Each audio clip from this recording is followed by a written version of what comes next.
And thank you very much for joining us. I'd like to introduce my two colleagues, Leah, who is a student on the School Mental Health Specialist Programme, just coming to the end of her first year of study with us here at Minds Ahead, and Robert, who works for STEER. Both have been working very closely with Minds Ahead over the last year and beyond that, in Robert's case. And we're just going to talk today a little bit about Leah's experience using the STEER platform and working on the STEER project, which is an integral part of the School Mental Health Specialist Programme that we deliver here at Minds Ahead. So Leah, welcome, and thank you very much for joining us this afternoon. Would you just like to introduce yourself and tell us a little bit about you and your role at school and anything else you'd like to tell us? Good afternoon. So I'm relatively new to working in a school. I've only been working in a school setting for about 2 years. I'm currently at a primary and nursery academy.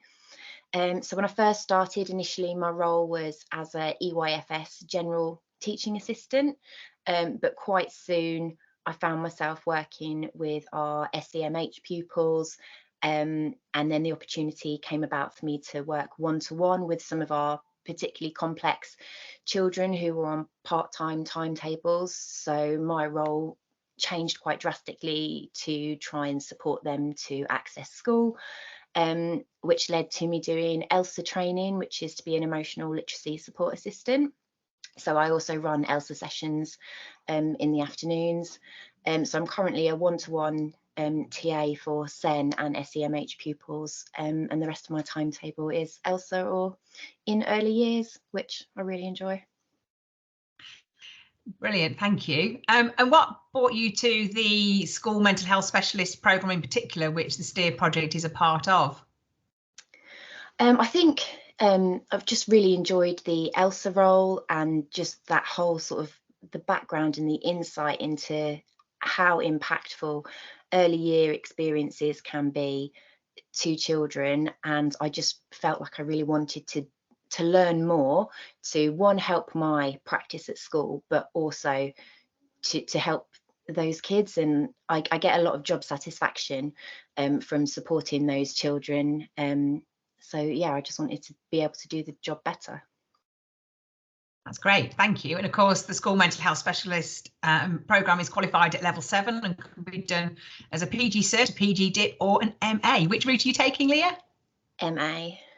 Excellent, so a 3-year programme leading to a full master's degree. Yep. Excellent, and you've just come to the end of your first year and you've been participating in the STEER project. I have, yes. Robert, over to you. Lovely, thank you, Claire, and thank you for giving me the opportunity to come on to this this session. It may be just worth me just very briefly explaining what STEER is so that people have some understanding of what we're talking about. The STEER programme helps schools to track the social and emotional health of all their pupils, and by seeing how students are self-regulating, how they're able to cope with the ups and downs of life that inevitably happen, and then being able to provide the support. And we give you a number of different strategies that you can use to scaffold pupils, and then importantly for schools to be able to see the impact that help has had in the future assessments. And one of the things that's important is being able to see that over time. So, I mean, first of all, Leah, could you just say how you found the training to be able to use and understand what STEER was providing for you? I found the training really user friendly. I don't know if that's because it's supposed to be child friendly and that was just on the right level for me, but it just explained things really nicely. And I liked the analogy of STEER, and it was very relatable, talking about, you know, a bump in the road and when things come up, looking out for hazards. And it's an analogy that's very easy to use with the children that I support as well. But it was great. It was all little modules and just very clear language, easy to explain what, and gave insight into what sort of things we could help children with, and you know what areas they might be struggling with. And roughly how long did it take you? Oh, that's going back to sort of September. I'd say, I think I want to say it was about an hour, maybe. Yes, yeah, most people is somewhere between an hour and 90 minutes, so that would be about right. Yeah. And what's been your, I mean, just very generally before we get into some more of the nitty gritty, what's been your general experience of using steer within school? It's very easy to use, and the results that it gives you, the breakdown and to analyze the results, again, it's just very easy to use. It's very accessible. It's laid out really nicely, really clearly. You're not having to pick through a massive report to get your answers. It's just laid out lovely. It's very user friendly. Good. And obviously there's a number of different well-being surveys that you can do.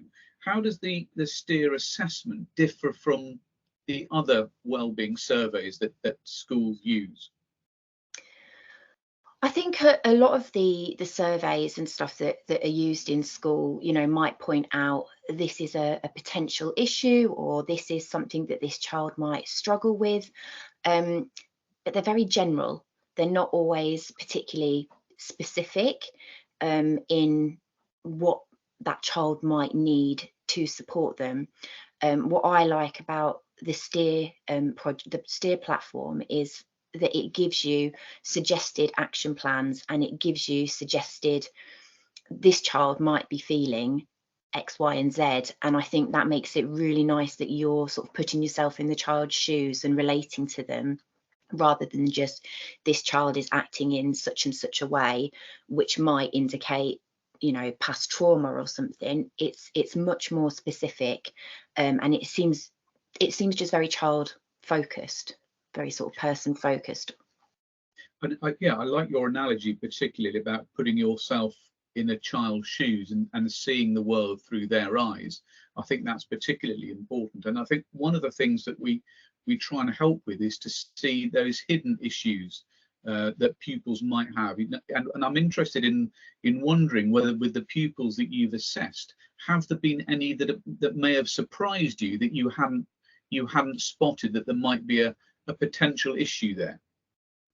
Yes, so when I selected the pupils that I was going to use for the platform, I'd selected some that we knew were struggling with emerging mental health issues, but I also picked some that, you know, weren't showing any signs that there was anything wrong. So it was really interesting to see that. I think they were some of the children that came out that actually had action plans put in place. So it was interesting to see the pupils that might have been masking, or that just needed that little bit of extra support to get them on the right track, or to give them the tools to build their resilience or help them with their regulation. And again, it just sort of shows that doing some quite small things can really make quite a difference, and give those kids the tools to sort of empower their own development. It's not about us fixing everything for them. It's just giving them that little nudge in the right direction and just putting them on the right track. And I think, as you rightly point out, it's about being proactive, isn't it? And actually, it's interesting what you say about those small helps. And I think if we can come back to those later, and when we look at action plans, I think that's a really important part of it. And I also know that you use this with your year threes, Yes. the sort of 7-year-olds. How did they find taking the assessment? Because it is a bit different from other wellbeing surveys. I think my year threes were more keen to sort of know, what do you do with it? What does it show? Especially when it tells them, you know, it's like taking a picture, it's seeing you grow. And they, you know, when they've done their second assessment, they finish it and say, how much have I grown? How much have I grown? So they were really excited to do it. And I think they maybe approach it on a slightly different level to sort of some of the year sixes I've worked with. There's a visualization as part of it, and the year threes are very keen to tell me, this is what I was visualizing, this is my safe space. They're much more chatty about it. I think they were also more keen to know, have I done it right? Have I done it right? Yeah. Which was a big thing, was there's no right or wrong answers. It's your feelings, it's your views. they're not right or wrong, it's where you are at this time. And I think they just quite liked that. I think when they first came out, you could tell it was shoulders up. What are we doing, miss? What's this? And then it was like, oh yeah, we're doing that thing again. Oh yeah, I like this bit. And yeah, they seemed to really enjoy it, and the results have been really interesting. But that's fascinating what you say about that right and wrong. It is, isn't it? At that age, they think things are right and wrong, and certainly I remember when I was doing it with year threes that they're so keen to tell you what their space was, Yeah. and what they were doing, and it is something quite different. But yeah, I found that they did enjoy it. So in a bit more detail, then, what does the data actually give you? What does it tell you? I mean, I found one of the things that was really interesting was, for example, I had a child who'd got a polar low self of trust highlighted, and we'd come up with an action plan, but it gives you that little statement, like I said, about what this child might be feeling. And I just thought, oh my goodness, that absolutely sums them up. If you'd have given me a class list and that statement, I would have put it with that child. And the same for another child in the class, their statement, again, when it was saying why they might be feeling like this, and it gave some examples. And again, with what we know at school about what's been going on at home, I was just like, yep, that absolutely explains it. And so one, that gave me confidence in the platform, in that, yeah, this is absolutely bang on. And also it then just really helped reaffirm that reason for why you're doing that for the children. And this might just be my setting, but I feel like so many times a mental health problem comes to light, or people are going, oh, we're worried about this, and so often it's because of behavior. Yeah. It is becoming an issue, and I genuinely think sometimes it's more seen as a behavior problem than a sort of well-being problem. And so I really liked that this isn't about, has this child been doing this, has this child been doing this. It's them answering about themselves and how they're feeling about different scenarios that they're given, and from that it's giving this insight into their view of the world. And it's just really interesting. Yeah, that's fascinating. I mean, it's interesting. And a number of staff have said it helps them sometimes to see students or pupils in a slightly different light, and it helps them therefore in the way they respond to those pupils, and the way they then help those pupils. Is that something that you found as well? Yeah, I think I've termed it that it gives you a really privileged perspective, because sometimes this is children who you might not know things that are going on at home. So you might have a list that tells you, oh, possibly it could be this, that, and the other, and you're thinking, oh no, that's not relevant. And something might come to light months later, and you're like, oh, this is all making sense. And yeah, without it sort of seeming invasive, it's a privilege to get that personal insight from them without them being under that sort of pressure or put in a situation where they've got to specifically open up to you or talk about an incident or a trauma or something. It's so different to that. And then what you can put in place afterwards, again, it's not necessarily something that's sort of invasive or even an intervention. It's just sort of support and guidance, and so that's very different to things that I've previously done at school.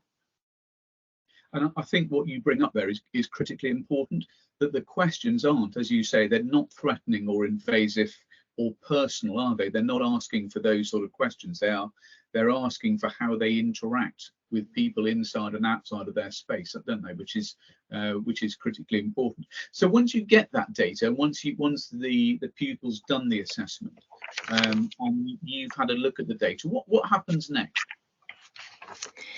So again, it gives you a lot of guidance onto, this child, this is showing a polar bias for this, that, or the other, and they might need some support. So then it gives you a guidance of what support might be best suited. So again, you haven't got to sort of think, oh gosh, what am I going to do with this information? It tells you the next step, and you can sort of look at it and choose you know the kids, so what's most appropriate, what's going to work best. And it gives you that option to, is this something like I'm going to deal with? Some of the pupils that I've done this project with are also pupils that I work with in ELSA, so sometimes it's been really beneficial because it's really guided, actually this is something we could really focus on in those sessions. So it's sort of helped to narrow the support into something more specific. And also it's opened up conversations with the class teachers to say, right, this is what I'm doing. And I think initially it's always met with, oh no, you want me to do more? Because I know their workload is huge. So what I think they really like that I tend to come in and be like, don't worry, it's not a lot, it's not, you haven't got to write anything. And again, it's not an intervention, you've not got to log everything that you're doing. It's just, I'm saying to them, this is what I'm putting in place, this is why we're doing it, is this something that you can support? And some of the things, some of the action plans that we've looked at have just, I don't know how to explain it. It's such small things that make such a difference. Like just checking in on them when you see them in the corridor, and all staff do it, all staff say hello.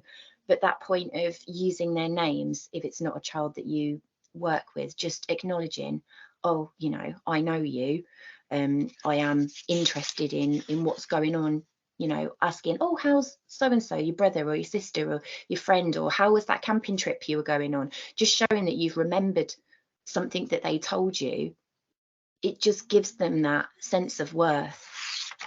So it's such little things that can make a difference. So these action plans aren't sort of hugely impactful on the teaching staff or the TAs in class, but they are impactful, which, you know, some of the results I've had so far have shown they are impactful for the pupils. Yeah, I mean, you put that beautifully. I mean, you're absolutely right, aren't they? The actions themselves are small, everyday interactions with those pupils that the pupils won't even know that they're happening. Yes. Because I know when you talk about action plans to teachers, you're quite right with your reaction. They go, "Oh no," but actually, it's not taking the student off the road, is it? It's almost like running repairs as you're going along. And as you say, the small things can make such a big impact, can't they, on how the pupils then respond. And one of the things actually I was going to then say, actually, and you've sort of alluded to it, one of the key things for you is to be able to say, well, actually, what's been the impact of what we put in place? So are you able to see the impact of your actions that you've been carrying out? Yeah, so I mean, two of the pupils from the first set of assessments that I did, which I think was back in sort of October, November time, two of them came out with needing action plans for different sort of polar lows that were showing. And by the time, I think it was March when we redid their assessments, both of them are no longer, they're not showing low for that. They were coming out as they don't need an action plan, they're not a priority student. You know, those little adjustments that we'd put in place and the little chats and stuff that we'd had sort of really made a difference to them. So obviously that altered their results. And there was another one who hers had changed, so that one had improved, and then she was showing, you know, that she needed support with something else. But again, with sort of the knowledge that we've got within the setting, we know that things have changed at home, you know, things have gone on. And so again, when you put all those pieces together, it makes sense. And I think it's just nice that we're not waiting for, it gives you that option to sort of nip things in the bud and do things as soon as you can see that there is an emerging problem, rather than waiting for things to have escalated. Yeah, and I think what you say there is critical, that this is one part of a bigger jigsaw puzzle, isn't it? But sometimes it helps to join those dots together. But with the knowledge you have of the pupil and everything else, this extra piece of the puzzle can sometimes help you to unlock what possibly is going on. And interesting, what you're talking about, these sort of polars. polar lows, polar high. Just to very briefly explain, that is where a pupil struggles to change the way they do something within different contexts. So they may always operate the same way regardless of what situation they find themselves in, and that is a good example where a pupil actually is dysregulating rather than self-regulating. Thank you so much, Leah. Claire, back to you for the last couple of questions. Thank you. And Leah, that's been absolutely fascinating to hear the impact that the project has had on your pupils in particular. I'm just curious to kind of explore the impact on your setting as a whole. So can you, just talk a little bit about, where you were at and where you are now, and how the project that, you did as part of your programme has impacted, hopefully positively, and it does sound that way, on the practices within your setting? Yeah, so like I said, I work in early years mainly within schools, so it's been quite nice because I've got to work with children higher up the school and also with staff that I don't sort of work with a lot. So I think it's nice that when I come to them, they're like, oh good, you've got an answer, rather than I've come to them with a problem.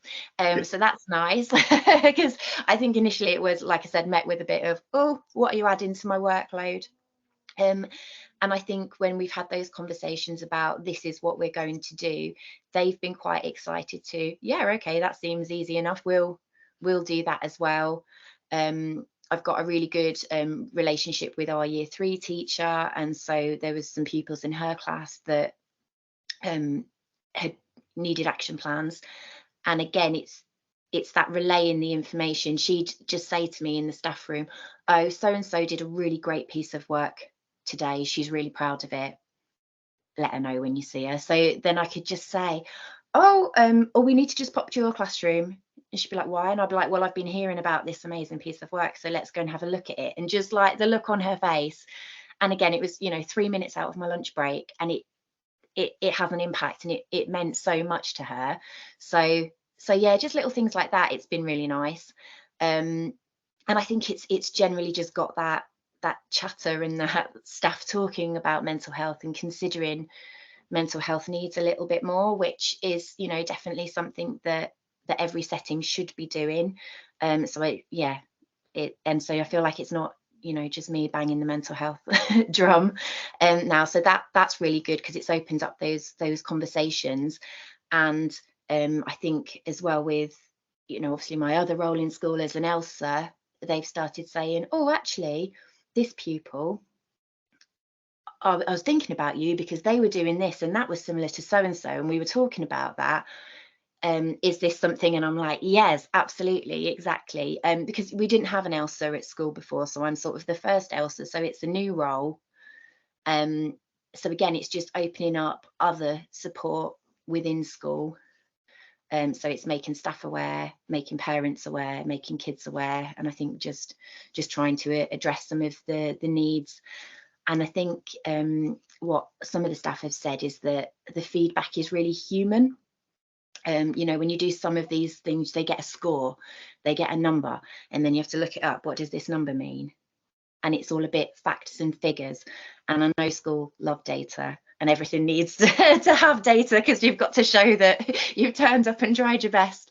But it was nice for the impact. I can't talk now. It was nice for the insight to be offered in a human way, whether this is how the child might be feeling, this is something that might help them, and why, or these are suggestions as to why they might be feeling like that, because sometimes that just prompts staff to do that little bit of digging as well, and asking around, and has anyone heard anything about that, speaking with the teachers of siblings of children to just go, have you noticed any changes with them as well, because actually this is a concern, and if this is about something at home, then do we need to be doing something for siblings as well? So it's I think it's just really helped to sort of have a bigger approach, just not always just focusing on one thing as well, just looking at the bigger picture. It sounds like small actions, big impact, and it's giving you a more sort of holistic view of the child or the young person, that you're working with. Yeah, that's a much better way to phrase it. Thank you. no, just take your words and just put them into a different sentence. So we've talked about the impact on the child or the young person, because the platform works for young people from 8 to 18. So, you know, it goes through to secondary. We've talked about the impact for the young person. We've talked about the impact for your setting, for the teachers and the educators within your setting. What about for you?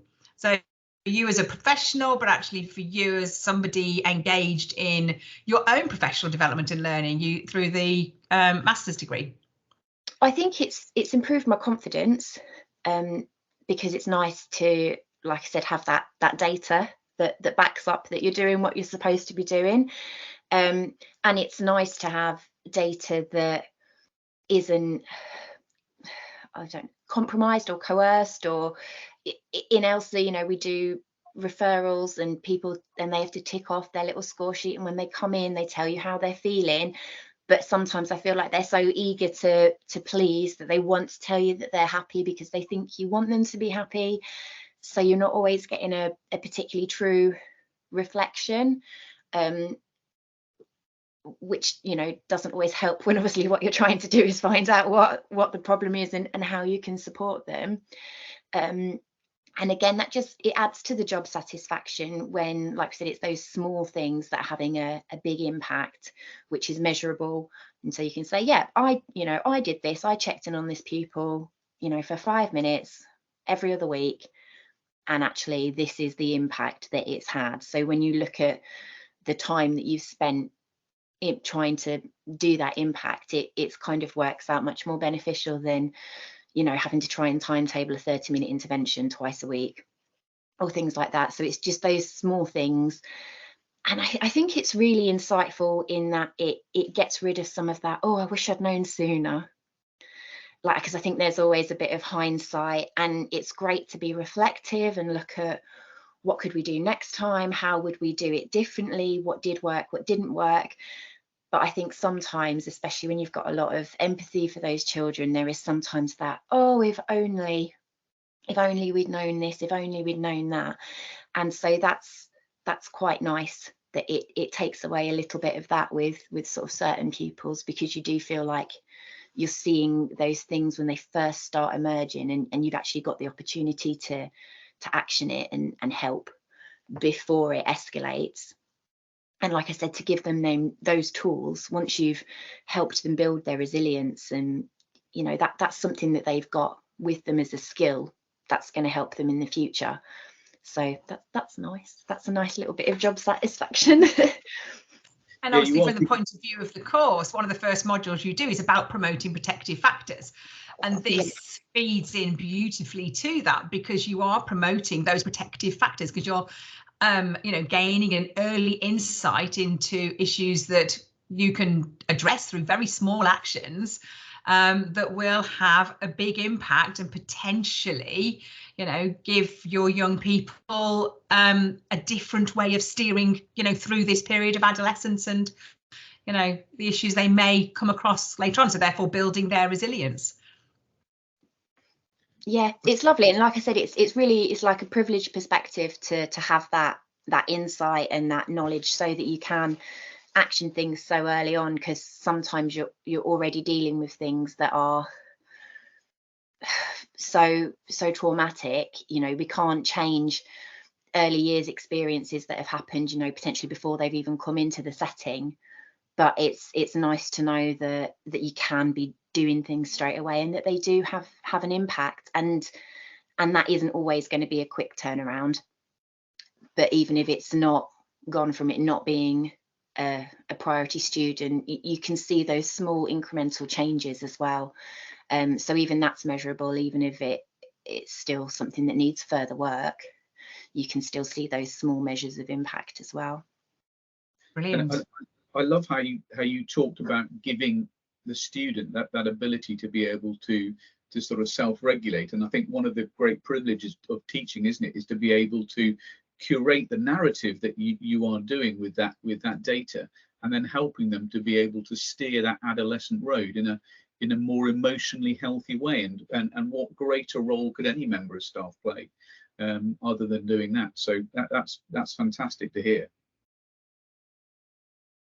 So Leah, being a reflective student yourself, look back over the last, however many months, so was it October when you first started this, and obviously you've still got 3 or 4 months to go with the current round of assessments and data and actions that you're doing. But what would you say to anybody thinking about joining the School Mental Health Specialist Programme and engaging in the STEER project as part of that learning process? I'd say I think it's a really good opportunity to gain that first-hand experience of using an assessment tool, because depending on what role people are in schools, I've seen assessment forms that have been filled in by other people and told because of X, Y, and Z this is happening, but I've not done the assessments myself. So that was quite nice to have that chance. And I really liked that, like I said, that it's that child-centered voice. It's not just facts and figures and numbers. It's very sort of personalized. And it's not about coming up with a diagnosis or a label. It feels more about well-being and what you can do to help them on what would be a good next step for them. And it does feel like steps, like I said, because the action plans are small, manageable things to implement. It just feels like a little nudge in the right direction and putting small steps in. I mean, I would say to anyone contemplating it, for next year's cohort, it doesn't massively increase your workload. Like, I honestly don't feel like I was a little bit hesitant. I was like, well, what am I doing? I'm signing up for this, I'm working full time, and we don't have to do it. So shouldn't I? But I'm really glad that I did, because it's not really a huge increase on the workload, be that in school or out of school. I have sat at home reading lots of stuff about it, but that's because I've just found it really interesting. But it hasn't taken up lots of time for myself. It hasn't put a lot of pressure on colleagues to do lots of other things. Because again, I was conscious of that. I was like, this is my course, this is my master's, this is me doing the project. Didn't want to make it into constantly having to ask other people for data, or can you do this, can you do that? And I think it's just opens up that door as well for as my qualification goes on. This is potentially something that will give me data that might be useful in the future for comparisons with other things, potentially a line of focus for a dissertation or something. So I just feel like it's an opportunity. I don't feel like it's an extra task. I just feel like it's an avenue to explore. And again, getting to do it with different pupils of different ages, just insightful. I love the idea that in April of the first year, you're already thinking about this as an opportunity for your dissertation. Well, thank you both for your time this afternoon. It's been really insightful, and I've loved hearing your very personal journey, Leah, and thank you for sharing it with us. And thank you for all the work that you are doing with your young people in your setting and supporting the team at your setting, but actually also for your engagement in the School Mental Health Specialist Programme. So I'm loving it. And thank you, Robert, for all of your support that you give all of us at Minds Ahead in making sure that our students can access the platform and can do what they need to do. So thank you very much too. No, when I hear stories like Leah's, it's a pleasure really to hear her and how she's adapted it and taken it on. Oh, thank you. Honestly, I've really appreciated the opportunity to use it. I've really loved it. Excellent. Thank you very much.